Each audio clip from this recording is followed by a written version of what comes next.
ಈ ಬಗ್ಗೆ ಇಲ್ಲೊಬ್ಬ ಮಹಿಳೆ ಏನು ಹೇಳ್ತಾರೆ ಕೇಳೋಣ ಬನ್ನಿ. ನನ್ನ ಹೆಸರು ರೇಖಾ ಅಂತ, ನಮ್ಮ ಮುಂಡೊಳ್ಳಿ. ತುಂಬ ಜನ ಔಷಧಿ ತೊಗೊಂಡು ಹೋಗೋಕ್ಕೆಲ್ಲ ಬರ್ತಾರೆ. ಹಾವು ಕಚ್ಚಿದ್ದಕ್ಕೆ, ನಾಯಿ ಕಡ್ದಿದ್ದು, ಮತ್ತು ಜಾನುವಾರಿಗೂ ಎಲ್ಲ ತುಂಬ ಜಾನುವಾರಿಗೆಲ್ಲ ಔಷಧಿ ತೊಗೊಂಡು ಹೋಗ್ತಾರೆ ಬಂದು. ಈ ರೇಖಾರವರು ಹೇಳಿದಂತೆ ಈ ನಾಟಿ ವೈದ್ಯರು ಹಾವು ಕಡಿತ, ನಾಯಿ ಕಡಿತ, ಚೇಳು ಹಾಗೂ ಜಾನುವಾರುಗಳಿಗೂ ಯಾವುದೇ ಹಾವು ಕಚ್ಚಿದರೂ ಚಿಕಿತ್ಸೆ ನೀಡುತ್ತಾರಂತೆ. ಅದು ಇಲ್ಲಿಯೇ ಸಿಗುವ ಗಿಡ ಮೂಲಿಕೆಗಳಿಂದ ತಯಾರಿಸಿದ ನಾಟಿ ಔಷಧಿಯಿಂದ. ಇಲ್ಲಿಗೆ ಈ ರೀತಿಯ ನೂರಾರು ಜನರು ಬಂದು ಗುಣ ಹೊಂದಿದ್ದಾರಂತೆ.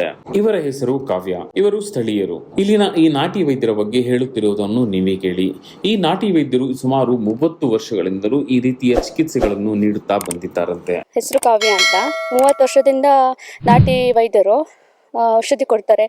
ಹಾವು ಕಚ್ಚಿದ್ದಕ್ಕೆ, ಚೇಳು, ಆಮೇಲೆ ಆಕ್ಸಿಡೆಂಟ್ ಆದರೆ ಅವರಿಗೆ, ಕಾಲು ನೋವು, ಜಾನುವರಿಗೆ, ಪ್ರಾಣಿಗಳಿಗೆ ಟ್ರೀಟ್ಮೆಂಟ್ ಕೊಡ್ತಾರೆ ಇವರೇ. ಅಂದರೆ ಬಡವರು ಬಂದರೆ ಈಗ ದುಡ್ಡಿರಲ್ಲ ಅವ್ರ ಕೈಯಲ್ಲಿ, ಈ ಥರ ಹಿಂಗಾಗಿದೆ ಅಂತ ಬರ್ತಾರೆ. ನೈಟು ಒಂದು 12 ಗಂಟೆ ಆದರೂ ತೊಂದರೆ ಇಲ್ಲ, ಬರ್ತಾರೆ. ಅವ್ರು ಯಾವತ್ತಿದ್ರೂ ರೆಡಿನೇ ಔಷಧಿ ಕೊಡ್ತಾರೆ ಅವರು. ನಿಮ್ಮ ಕೈಯಲ್ಲಿ ಎಷ್ಟಾಗುತ್ತೋ ಅಷ್ಟು ಕೊಡಿ, ಇಲ್ಲಾಂದರೆ ಬೇಡ, ತೊಂದರೆ ಇಲ್ಲ, ಔಷಧಿ ತೊಗೊಂಡು ಹೋಗಾದ್ಮೇಲೆ ನಿಮ್ಮ ಅಭಿಪ್ರಾಯ ಹೇಳಿ ಏನಾಗಿದೆ ಏನು ಅಂತ ಹೇಳ್ತಾರೆ ಅವರು. ಅಂದರೆ ಗುಣ ಆಗಿದೆಯೋ ಇಲ್ಲೋ ಅಂತ ಫಸ್ಟು ತೊಗೊಂಡು ಹೋಗಿ ಆಮೇಲೆ ಹೇಳಿ ಅಂತ ಹೇಳ್ತಾರೆ.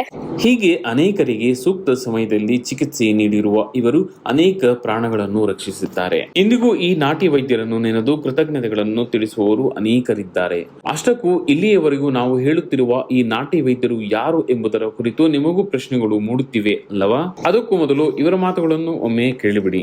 ನನ್ನ ಹೆಸರು ಕೃಷ್ಣಮೂರ್ತಿ ಅಂತ, ಇದೇ ಪಕ್ಕದೂರು. ಇಲ್ಲಿ ಮುಡುವಳ್ಳಿ ಅಂತೇಳಿ, ಇಲ್ಲಿ ರಂಗಪ್ಪ ಹೆಗಡೆ ಅವರು ಆಯುರ್ವೇದಿಕವಾದ ಔಷಧಿಗಳನ್ನ ಕೊಡ್ತಾರೆ. ಕಾಲು ಮುರ್ಕೊಂಡಿದ್ದಕ್ಕೆ ಸುಮಾರು ಒಂದು 3-4-5 ಥರದ ಹಾವುಗಳು ಕಚ್ಚಿದ್ದಕ್ಕೂ ಸಹ ಔಷಧಿ ಕೊಡ್ತಾರೆ. ಜೊತೆಗೆ ದನಗಳು, ಆಮೇಲೆ ಎಮ್ಮೆ, ಮನುಷ್ಯರಿಗೆ ಎಲ್ಲದಕ್ಕೂ ಸಹ ನಾಟಿ ಔಷಧಿ ಬೇರು ಮತ್ತು ತೆಪ್ಪೆಗಳನ್ನ ಕೊಟ್ಟು ತುಂಬ ಜನಕ್ಕೆ ಈಗ ಈ ಔಷಧಿನಲ್ಲಿ ವಾಸಿಯಾಗಿದೆ. ಕಾಲ್ಗಂಟು ನೋವು, ಕೈಗಂಟು ನೋವು, ಸೊಂಟ ನೋವುಗಳು ಇಂಥವೆಲ್ಲ ತುಂಬ ಜನಕ್ಕೆ ಕಡಿಮೆ ಆಗಿದೆ ಈಗ. ಹೌದು, ಇಲ್ಲಿಯವರೆಗೂ ನಾವು ಹೇಳುತ್ತಾ ಇವರ ಬಗ್ಗೆ ವಿವರಿಸುತ್ತಾ ಬಂದಿರುವುದು ಇದೇ ನಾಟಿ ವೈದ್ಯರ ಬಗ್ಗೆ. ಇವರೇ ತೀರ್ಥಹಳ್ಳಿಯ ಕರುಣಾಪುರ ಪೋಸ್ಟ್ ಮೇಗರವಳ್ಳಿಯ ರಂಗಪ್ಪಗೌಡರು. ಈ ರಂಗಪ್ಪಗೌಡರು ಹಲವಾರು ವರ್ಷಗಳಿಂದ ಈ ನಾಟಿ ವೈದ್ಯ ಪದ್ಧತಿಯನ್ನು ಅನುಸರಿಸಿಕೊಂಡು ಬರುತ್ತಿದ್ದಾರಂತೆ. ಇಲ್ಲಿಯೇ ಈ ಕಾಡಿನ ಮಧ್ಯೆಯೇ ನೆಲೆಸಿರುವ ಇವರು ಹಲವಾರು ಕಾಯಿಲೆಗಳಿಗೆ ಮತ್ತು ರೋಗಗಳಿಗೆ ಚಿಕಿತ್ಸೆ ನೀಡುತ್ತಾ ಬಂದಿದ್ದಾರಂತೆ. ನಮಸ್ಕಾರ ಎಲ್ಲರಿಗೂ. ನಂದು ಹೆಸರು ರಾಮಪ್ಪ ಹೆಗಡೆ ಅಂತೇಳಿ, ಮುಂಡೊಳ್ಳಿ ವಾಸಿ ನಾನಿರೋದು. ತೀರ್ಥಹಳ್ಳಿ ತಾಲೂಕು, ಕರುಣಾಪುರ ಪೋಸ್ಟು. 45 ವರ್ಷದಿಂದನೂ 32 ವರ್ಷದಿಂದನೂ ಔಷಧಿ ಕೊಡ್ತಾಯಿದ್ದೀನಿ. ಹಿರಿಯರು ನಮ್ಮ ಹಿರಿದಾಗಿದ್ದರು ನನಗೆ ಔಷಧಿ ಕಲಿಸಿದ್ದು. ನಾಟಿ ಔಷಧಿ, ಆಯುರ್ವೇದಿಕ್ ಔಷಧಿ ಜಾನುವಾರಿಗೆ, ಮನುಷ್ಯರಿಗೆ, ಪ್ರಾಣಿಗಳಿಗೆ ಮತ್ತು ಎಲ್ಲದಕ್ಕೂ ಕೊಡ್ತೀನಿ. ಹಾವು ಕಡ್ದಕ್ಕೆ, ಹುಚ್ಚೆ ಕಚ್ಚಿದ್ದಕ್ಕೆ, ಅಗ್ನಿಶರ್ಪ ಆಗಿದ್ದಕ್ಕೆ ಎಲ್ಲ ಕೊಡ್ತಾಯಿದ್ದೀನಿ. ಕೊಡ್ತಾ ಅದ್ರ ಬಗ್ಗೆ ಅನುಭವ ಬಂದುಬಿಡ್ತು.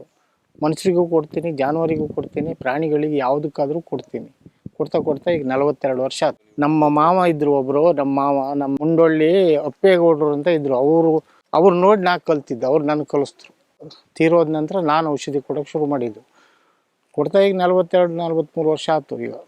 ಇದೇ ಈ ಔಷಧಿ ಕೊಡೋವೆಲ್ಲ ಹಾವು ಕಡ್ದಿದ್ದಕ್ಕೆ, ಹುಚ್ಚೆ ಕಚ್ಚಿದ್ದಕ್ಕೆ, ಅಗ್ನಿಶರ್ಪ ಆಗಿದ್ದಕ್ಕೆ ಕಾಲು ಕೈ ಮುರಿದೋಗಿದ್ದಕ್ಕೆ, ಜಾನುವಾರಿಗೆ, ಮನುಷ್ಯರಿಗೆ ಎಲ್ಲ ಕೊಡೋಕೆ ಅವ್ರು ಕೊಡ್ತಿದ್ರು. ನಾನು ಆಮೇಲೆ ಅದರಂತೆ ಕಲ್ತ್ಕೊತಾ ಬಂದೆ. ಒಂದೊಂದೇ ತನ್ನಷ್ಟಕ್ಕೆ ಎಲ್ಲ ಔಷಧಿ ನನಗೆ ಅದು ಭಾಳ ಮೈಯತ್ತಿ ಬಂದ್ಬಿಡ್ತು. ಅದೇನಾರು ಔಷಧಿ ಸಸೂತ್ರ ಇಲ್ಲ ಅಂದರೆ ಇದು ಸರಿಯಾಗಲ್ಲ, ಈ ಔಷಧಿ ಒಳಗೆ ಆಗೋದಿಲ್ಲ, ಇದು ಡಾಕ್ಟರ್ ಹತ್ರನೇ ಸಹಿ ಅಂತ ಹೇಳಿ ಕಳಿಸ್ತೀನಿ. ಆ ಅನುಭವ ಚೆನ್ನಾಗಿ ಬಂದ್ಬಿಡ್ತು.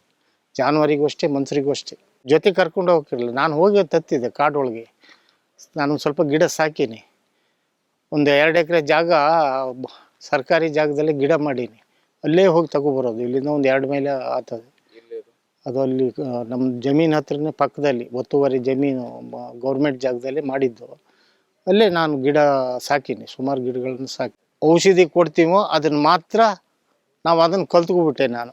ಅದು ಬೇರೆ ರೀತಿ ತೋರಿಸೋದು ಇಲ್ಲ, ಹೇಳೋದು ಇಲ್ಲ. ತನ್ನಷ್ಟಕ್ಕೆ ಅದು ನಮಗೆ ಅದರಲ್ಲಿ ಒಳ್ಳೆ ರೀತಿ ಆಯಿತು. ಯಾವುದೂ ಏನು ಇದಾಗಿಲ್ಲ, ಡಿಫ್ರೆನ್ಸ್ ಆಗಿಲ್ಲ.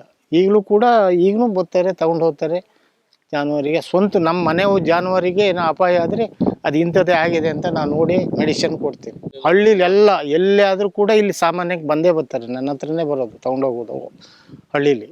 ಈಗ ಸಾಮಾನ್ಯಕ್ಕೆ ಡಾಕ್ಟ್ರು ಬಿಟ್ಟರೆ ಸೆಕೆಂಡೇ ನಮ್ಮನ್ನೇ ಡಾಕ್ಟ್ರೇ ಹೇಳಿ ಕಳಿಸ್ತಾರೆ, ಹೋಗಿ ಇಂಥಲ್ಲಿ ತಗೋಬಲ್ಲಿ, ನಾವು ಮೆಡಿಸಿನ್ ಮಾಡೋಷ್ಟು ಮಾಡೀವಿ, ಅವ್ರ ಮೆಡಿಸಿನ್ ಮಾಡಿ ಅಂತ ಡಾಕ್ಟ್ರುಗಳೇ ಹೇಳ್ತಾರೆ, ಜಾನುವಾರು ಆಸ್ಪತ್ರೆ ಡಾಕ್ಟ್ರು. ಆಮೇಲೆ ಈ ಆಯುರ್ವೇದ ಮೀಟಿಂಗಿಗೆ ಹೋದಾಗೆಲ್ಲ ಹೊರಗಡೆ ಎಲ್ಲ ಔಷಧಿ ಕೊಡ್ತಿದ್ರಲ್ಲ, ಅವರು ಒಬ್ಬರು ಇಂಥದ್ದು ಕೊಡ್ತೀವಿ ಅಂತ ಹೇಳ್ತಿದ್ರು. ಆ ಔಷಧಿನ ನಾನು ಕಲ್ತ್ಕೊಂಡೆ. ನಮ್ಮಲ್ಲಿ ಅದವೂ ಇಲ್ಲ. ಕೆಲವು ಔಷಧಿ ಇಲ್ಲಿ ನಮ್ಮಲ್ಲಿ ಸಿಗಲ್ಲ. ನಮ್ಮಲ್ಲಿ ನಾ ಕೊಡೋ ಔಷಧಿ ಸಾಮಾನ್ಯಕ್ಕೆ ಎಲ್ಲೂ ಸಿಗಲ್ಲ. ಅಷ್ಟು ಅದೊಂದು ಗ್ಯಾರಂಟಿ ಹೇಳ್ಬೋದು. ಹೊರಗಡೆ ಎಲ್ಲ ಹೋಗಿ ನೋಡೀನಿ ನಾನು, ಕರ್ಕೊಂಡೋಗಿ. ನಾ ಮನೆಗೆ ಊರಿಗೆ ಬಂದೆ, ನಾ ಸಾಕಿದ ಗಿಡದಲ್ಲೇ ಔಷಧಿ ಕೊಡ್ಬೇಕು. ಗಿಡನೂ ಒಂದು ಅದೇ ನಿಮಗೆ ತೋರಿಸ್ತೀನಿ, ಬೇಕಾದ್ರೆ ಫೋಟೋ ಹೊಡ್ಕೊಂಡೋಗಿ. ನೆಟ್ಟಿಲ್ಲಿ ಸಾಕಿನಿ, ನಮ್ಮ ಇದ್ರೊಳಗೆ ಒಂದು 2-3 ಗಿಡ ನೆಟ್ಟಿದ್ದೆ, ಸಾಕಿನಿ. ಅಲ್ಲಿ ಒಂದು ಗಿಡ ಉಂಟು ಈಗ. ಬರ್ತಾರಪ್ಪ, ಭಾಳ ಜನ ಬರ್ತಾರೆ. ಕೆಲವು ಟೈಮು ಒಂದು ತಿಂಗಳಲ್ಲಿ ಒಂದು 20 ಜನ ಬರ್ತಾರೆ, 10 ಜನ ಬರ್ತಾರೆ, 5 ಜನ ಬರೋದದೆ. ಅದು ಒಬ್ರಿಗೊಬ್ರೊಬ್ರು ಹೇಳಿಕೊಂಡು. ಮತ್ತು ಕಾಲು ಕೈ ಮುರಿದೋದರು ಬಂದೇ ಬರ್ತಾರೆ. ದಿವಸ ಯಾರು ಒಬ್ಬರು ಇಬ್ಬರು ಇರ್ತಾರೆ. ವಾರದ ದಿವಸ ನೋಡಿ ಮಾಡೋದು. ಭಾನುವಾರ ಬುಧವಾರ ಮಾಡ್ತೀನಿ ಔಷಧಿನ, ಬರ್ತಾರೆ. ಇವರಿಗೂ ಅಷ್ಟೇ, ಈ ಹಾವು ಕಡ್ದವರಿಗೆ ತಕ್ಷಣ ಬರಬೇಕು.